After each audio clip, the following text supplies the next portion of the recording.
మల్కాజ్గిరి నియోజకవర్గంలో రైల్వే చక్రబంధం వల్ల ప్రజలు తీవ్ర ట్రాఫిక్ సమస్యలను ఎదుర్కొంటున్నారని ఎంపీ ఈటెల రాజేందర్ అన్నారు. గతంలో రాష్ట్ర ప్రభుత్వం ఈ సమస్యపై సరైన శ్రద్ధ చూపలేదని విమర్శించారు. వీటికి పరిష్కారం కోసం ఆయన స్వయంగా కేంద్ర రైల్వే మంత్రి అశ్విని వైష్ణవ్తో మాట్లాడి రైల్వే అండర్ బ్రిడ్జీలు పనులను 100% రైల్వే నిధులతో పూర్తి చేస్తున్నారని పేర్కొన్నారు. ఆర్యూబీ పనులు శంకుస్థాపన కార్యక్రమాన్ని రేపు నేరేడుమెట్ వాజ్పేయి నగర్లో నిర్వహించనున్నట్లు చెప్పారు. కేంద్ర ప్రభుత్వ ఉమ్మడి జాబితాలో ఉన్న ఉమ్మడి డబ్బులతో కలిసి అవుతున్న ప్రాజెక్టులు కాబట్టి ఈ కోఆర్డినేషన్ చక్కగా లేక కోఆపరేషన్ చక్కగా లేక నత్తనడక కలిసి ఇవాళ బొల్లారం మార్కెట్లో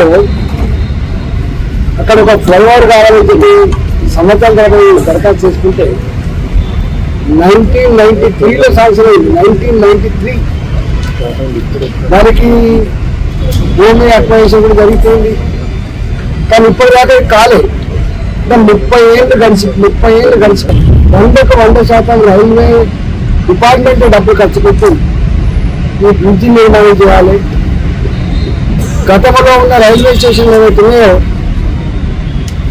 10 లక్షలు 5 లక్షలు ₹1 కోటి 2 కోట్లు శాంక్షన్ పెడితే సున్నగాడే అనుకున్నాం, రిపేర్లకే సరిపోతుందని చెప్పి వారు భావించి ఈ డిపార్ట్మెంట్లో ఒక రెవల్యూషన్ చేంజ్ తీసుకొచ్చు.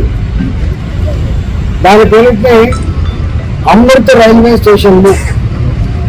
మరి అమృత్ రైల్వే స్టేషన్ల కింద మల్కాజ్గిరి రైల్వే స్టేషన్ కావచ్చు, మేడ్చల్ రైల్వే స్టేషన్ కావచ్చు, సికింద్రాబాద్, కాచిగూడ, నాంపల్లి లాంటి రైల్వే స్టేషన్ కావచ్చు, మనం ఓపెన్ చేసుకున్న చెర్లపల్లి రైల్వే స్టేషన్ కావచ్చు.